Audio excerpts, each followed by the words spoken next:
Welcome to our Random House Children's Book and Disney 2025 Fall Highlights.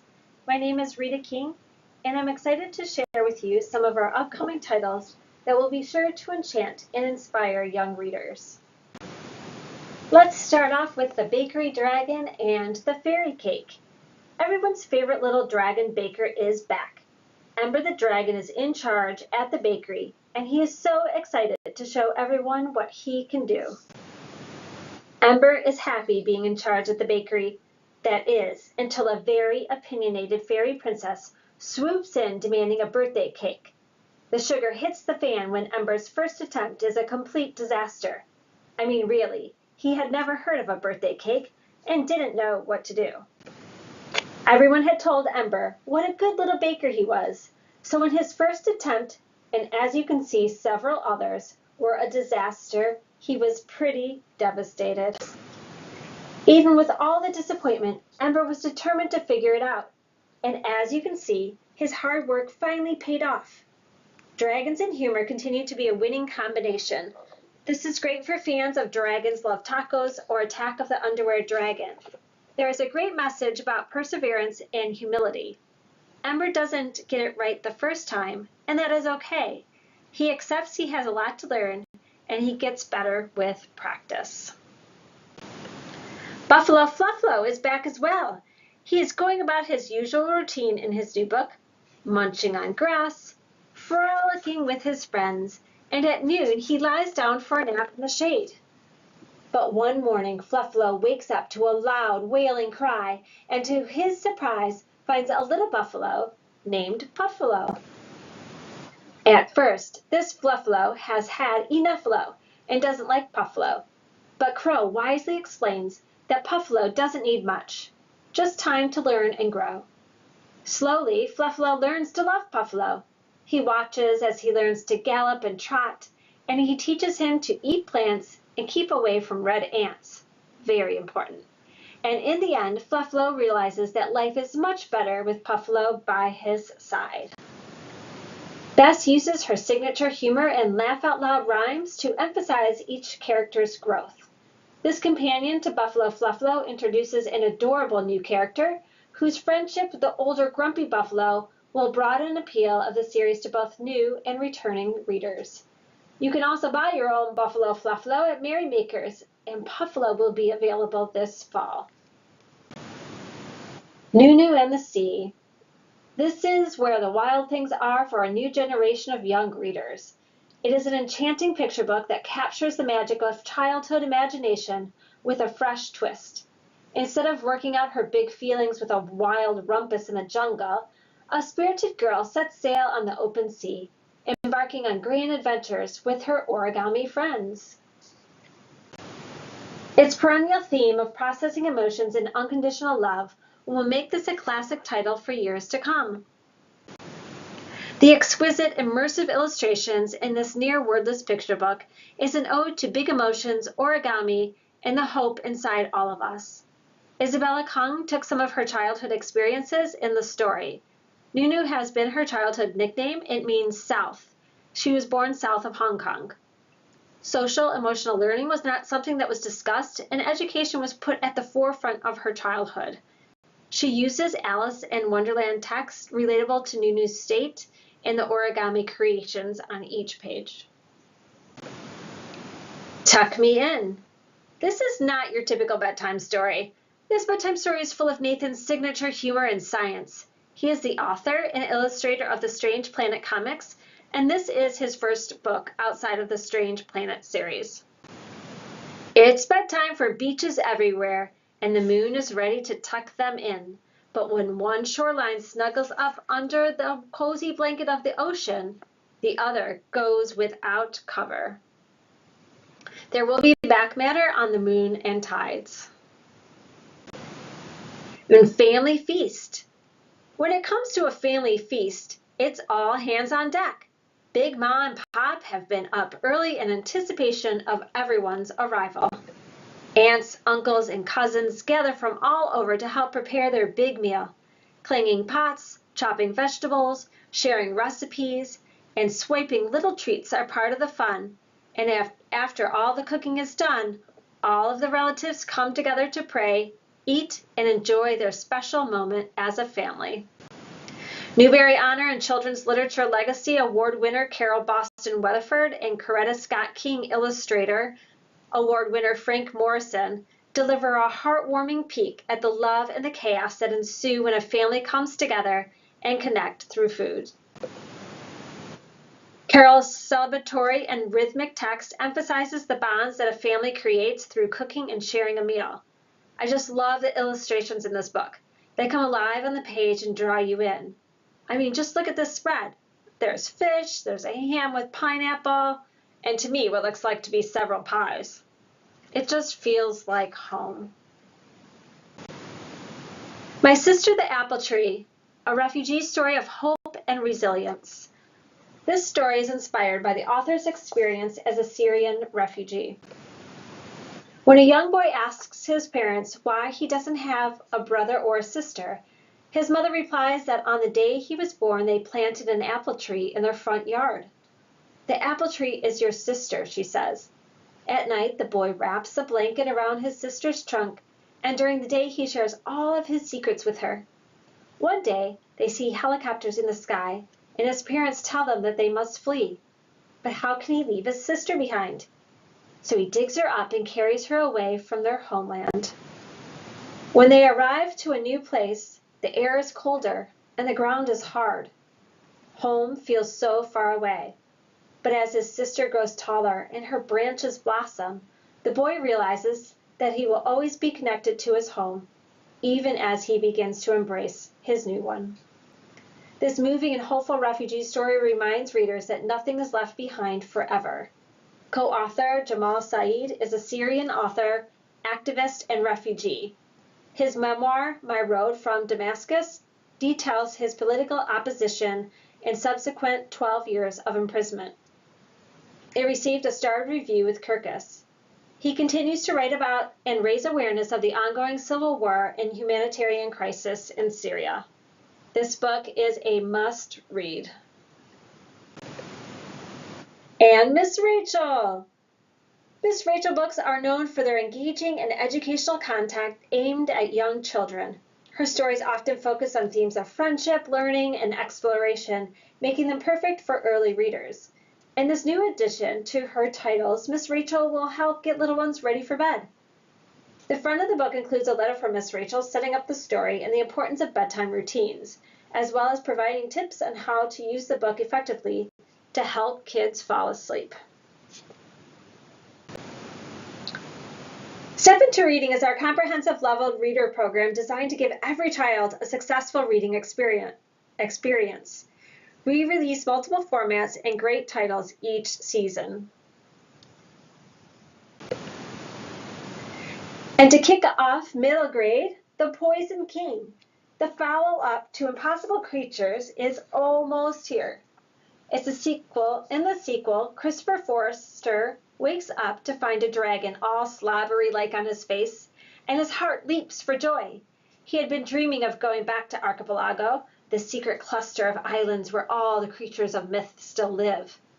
But the poison is spreading there, and rooting it out will involve a daring rescue mission on the back of a sphinx, a stealthy entrance to a dragon's lair, and a death-defying plan to save a prisoner held in the heart of a castle. At the center of this storm is Aneth, a small girl with a flock of birds at her side and a new hatched chick in her pocket, but a ravenous hunger for justice. This story has everything great stories are made of. It has castles, it has dragons, and revenge. There are more than 50 illustrations, including a map that will keep young readers engaged and excited for what is to come. This and other new books in the Impossible Creature series will now be releasing simultaneously in the US and UK. Impossible Creatures, at the time of this taping, has been on the New York Times bestselling middle grade novels for 29 weeks. The Ice, the Fire, and the Avalanche Kingdom by Dave Eggers. Johannes has always lived in an urban park by the sea. It's been a good life, a safe life, but now he is going to join a goat named Helene and a seagull named Bertrand on an outbound ship full of goats. Long story. Their journey brings them to a strange wilderness teeming with wolves, eagles, lynx, and bears, all eager to make a meal of the new arrivals.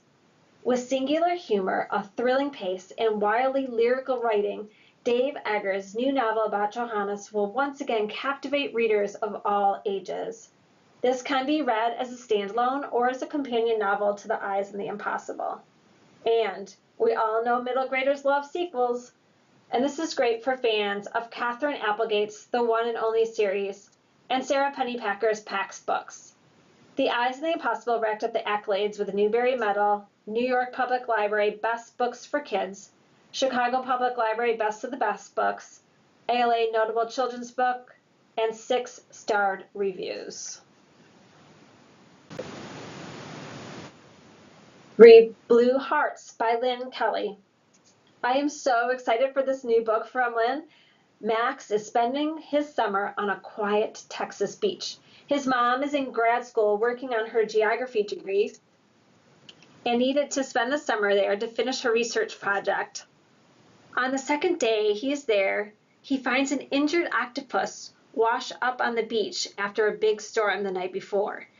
He ends up rigging it in a grill that he found at the beach from the storm and finds a new friend that helps him transport it to the local wildlife center. Max is making new friends and bonding with the octopus he names Ursula. Max finds unexpected discoveries that turn his summer upside down, and his true strength will be put to the test. This is an easy-to-read middle grade with a boy main character. Max volunteers at a local animal clinic and learns about animal care, rehabilitation, and conservation. This book opens the door for discussion about the study of local ecological diversity. It's just a really sweet read. I can't wait to hear what you have to say about it. And next we have Asterwood. This magical story, and one of my favorite debuts of the season, is the story of Madeline, a motherless girl that discovers a fantastical world behind her house. There, she befriends a group of kids fighting a dark force to save the forest, and all of this while learning that there are secrets to her past that her father has carefully obscured. This is a great title for fans of gentle and cozy, and kids will love following the endearing character, including Dots the cat, as they ford roaring rivers, evade creepy cannibals, and survive cold, hard nights in their quest to save the world from ruin. It is a standalone debut from Jacqueline Stolos, who grew up tromping through the forest and reading good books, of course. This story came from her love of the outside and from all the stories her father told her were lurking in the woods behind her house when she was a child. A World Without Summer by Nicholas Day.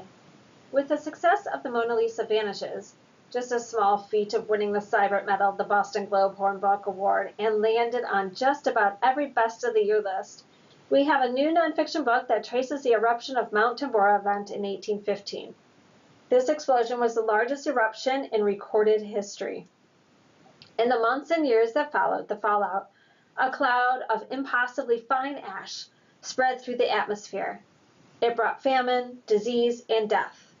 No one living through it knew what was happening or why. That same year, 18-year-old Mary Shelley fled England with poet Percy Shelley. While sheltering from the worst summer in Switzerland's history, she watched the explosive thunderstorms over Lake Geneva, and almost overnight, Frankenstein was written. There will be about 30 pieces of black and white art throughout the book to keep readers engaged, and Nicholas Day does a fantastic job telling history unlike ever before in this narrative nonfiction. It is also a book about climate catastrophe, then and now. It is fast-paced with short chapters.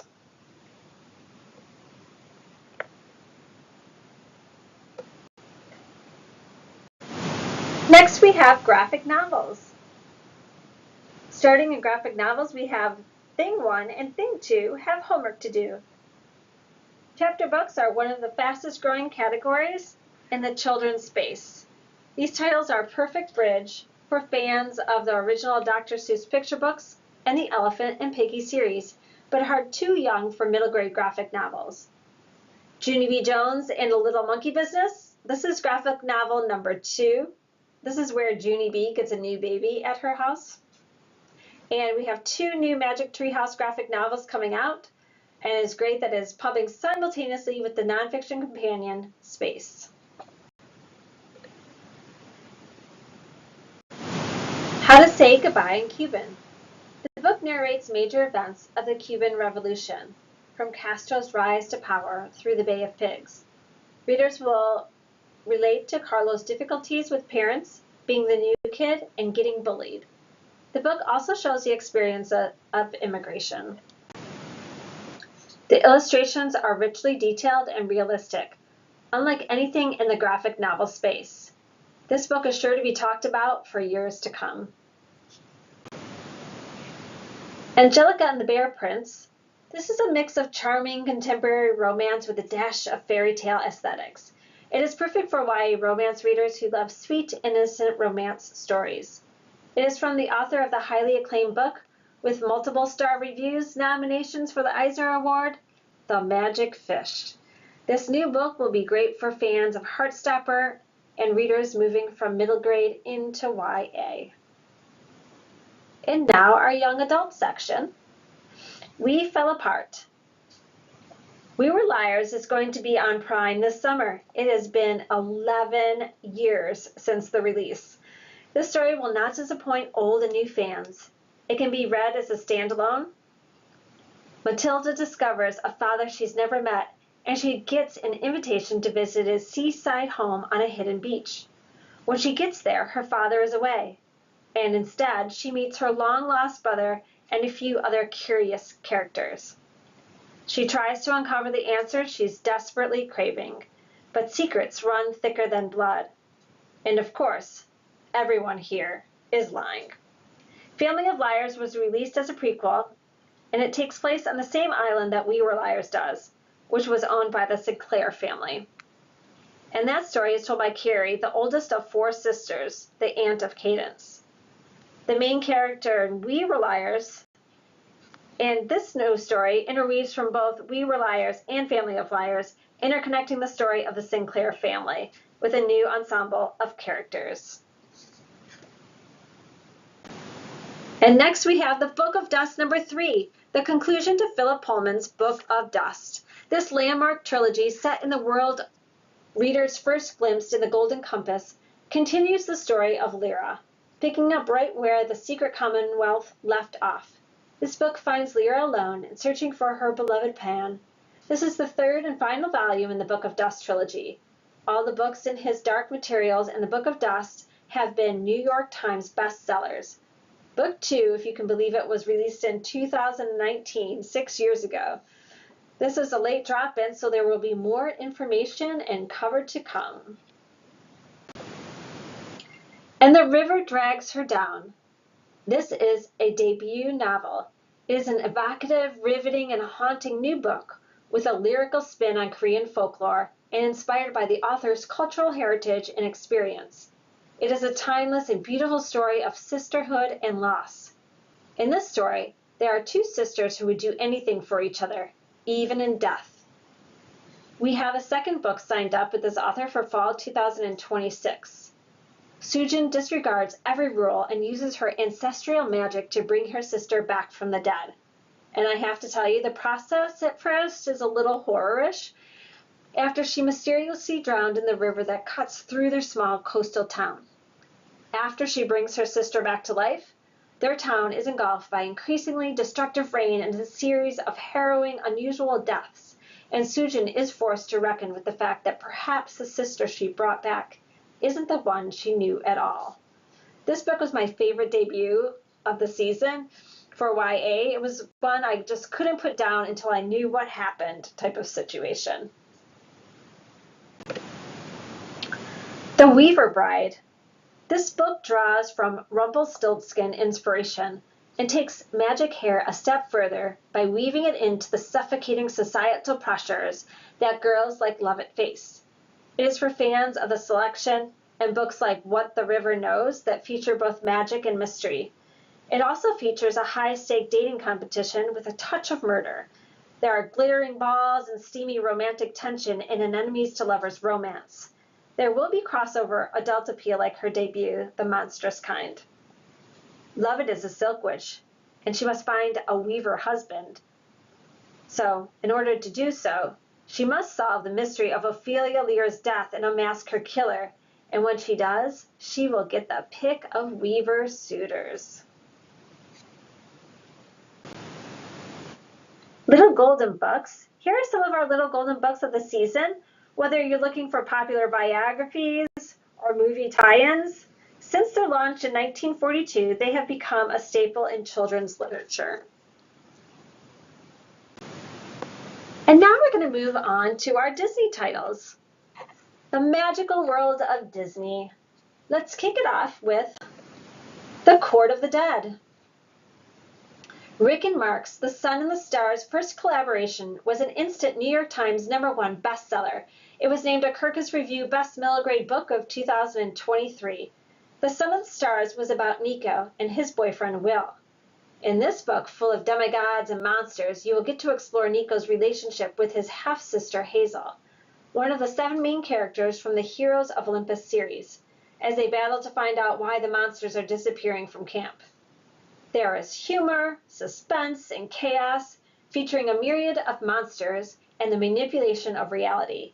In this brilliantly inventive and laugh-filled adventure, the readers will see things in a whole new light. Jax Freeman and the Tournament of Spirits. This is the sequel to Jax Freeman and the Phantom Shriek from the new Freedom Fire imprint that debuted last spring, which features stories of Black resilience and Black joy, written by Black creators. This was created by Kwame Mabalia. Kwame's incredible imagination and world-building talents are on full display in this thrilling adventure that's packed with magic, friendship, non-stop action, and a lot of heart. It is great for fans of middle grade action adventure and readers looking for elements of magic and history. This is the story of Jackson, or Jax, who recently learned 2 very important facts. 1, he's a summoner, someone who can call on the magical powers of his ancestors to help him do amazing things. And he isn't the only person with this ability. After a lot of training, Jax and his classmates are thrust into a competition called the Tournament of Spirits, where they'll face the most skilled summoners from around the world. While everyone is focusing on winning, Jax is given a special side quest by the elders. He has to spy on each of the competitors, including his own teammates, in order to uncover who is releasing endangered and very dangerous cryptids into the arena. This story brings Black history to life in an entertaining and memorable way, and there are plans to develop it as an animated feature film. There will also be #3 in this book coming soon that will complete the trilogy. And next we have Impossible Possum for Mayor. Carl the Possum is bad to the bone, and he wants to take over the world. So he decides to run for mayor. The only problem is he has to get people to vote for him first. Hijinks and laughs abound as Carl and his penguin sidekick Filbert try to entice potential voters with guppies, mice cream, and other completely misguided gestures.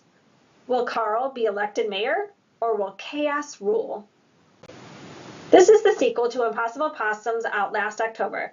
It got a positive Kirkus review that said it was a dynamic, colorful book that was riotous, conveying sound effects and deploying typographical creativeness with fast-paced hijinks. It's just a really fun book.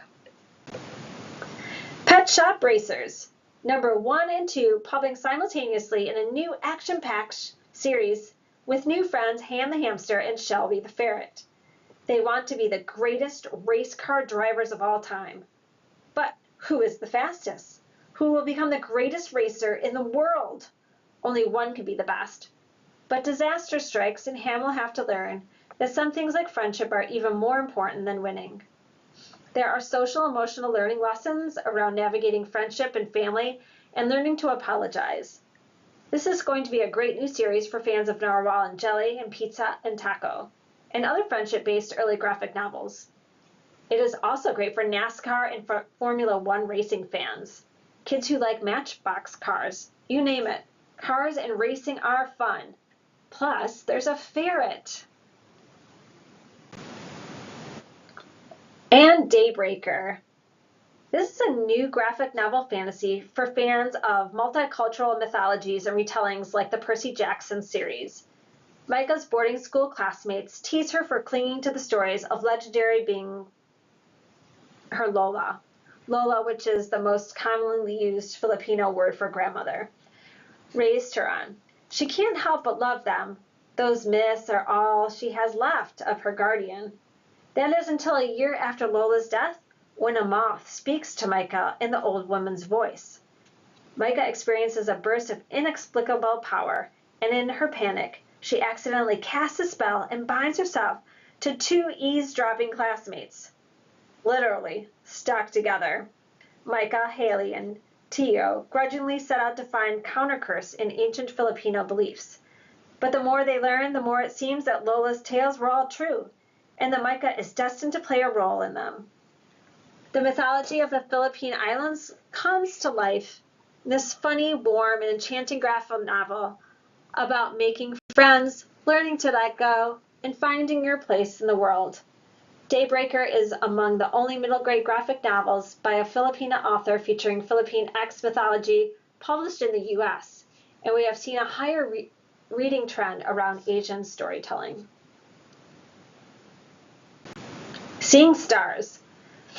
This is a spin-off story to Finding Famous. Mona, the main character, is one of those super famous people that grows up with everyone seeing every move she makes. And after a decade on screen, she discovers the key to being the most famous teenager on the planet is to never let your guard down and never give your heart away. Because of course, everyone will see it when your heart breaks.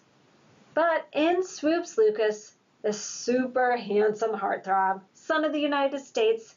He sweeps Mona off her feet and literally saves her when she falls downstairs at the Met Gala.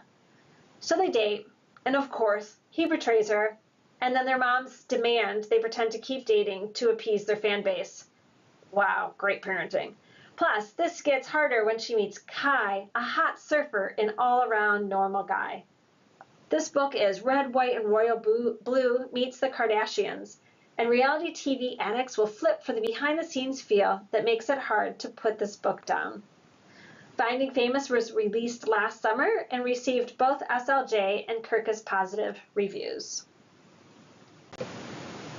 And our last title today, Wayward Gods, the sequel to one of my favorite titles from last fall, Divine Mortals.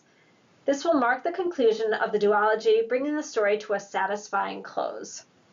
Mona is blessed by the god of love with the ability to divine soulmates.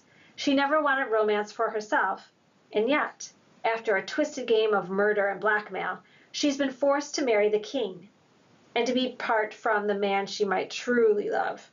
Worse, Mona was put on the throne to bring about the prophesied end of the world, and though she's found a way to delay the apocalypse, she fears that in doing so she'll only extend the suffering of her subjects. But Mona isn't alone. Second to the gods, divine mortals like her are the strongest beings alive, and there are 7 of them scattered throughout the human and god realms. So Mona sets out to recruit the others to her cause. Romantasy is still popular, and this slow burn romance with spicy encounters will keep readers hooked. It has rich fantasy worlds, court intrigue, and epic adventures with a strong, witty female protagonist. Thank you for joining me on this journey through wonderful world of Random House children's book and Disney titles. I hope you continue to find joy and inspiration in stories to bring to the young readers at your library.